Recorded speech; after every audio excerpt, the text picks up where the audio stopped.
Ania kita karon sa Pulawan Port aron sa paglusad sa bag-ong barko nga modunggo dinhi sa dapitan nga mao ang Starlight Pioneer.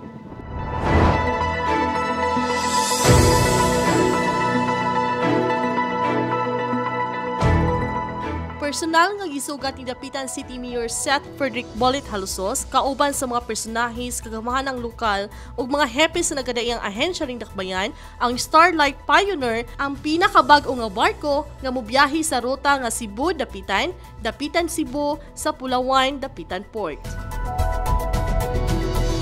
Hamugaway ug limpyo ang makita sa bag-ong barko nga gipanigiyahan sa Starlight Ferries nga usa ka subsidiary sa Chelsea Logistics and Infrastructure Holdings Corporation nga gigama pa sa nasod sa Japan kundiin ika-15 na kini nga barko sa tibok nasod nga Ro-Ro type pero V-shape aron makasugakod sa dagkong balod.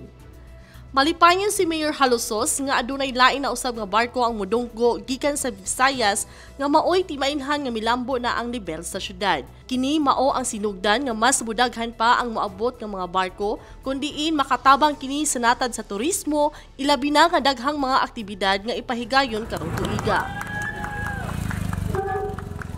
Again, I'd like to thank Starlight Shipping for partnering again with the LGU of Dapitan and giving service to our Dapitanons.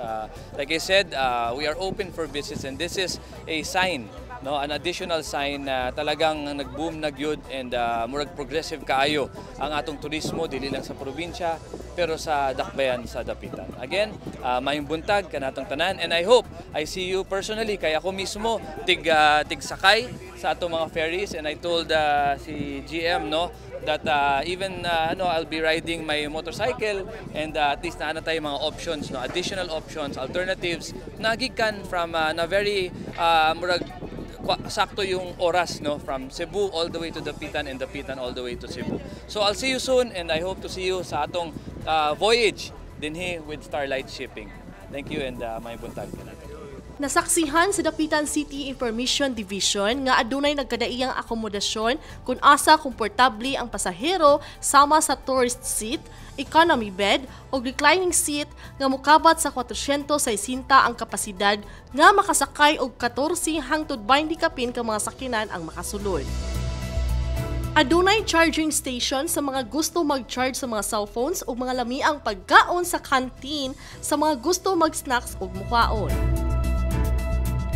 Mapasalamaton sila Chris Alfonso Damoy, Presidente o CEO sa Chelsea Logistics o Shane Anthony, General Manager sa Starlight Ferries nga bukas nga gidawat sa kagamhanang lokal nga maka-operate sila dinhi sa syudad kay ang dapitan maoy ganghaan sa Mindanao sa mga gusto mosulod gikan sa Visayas.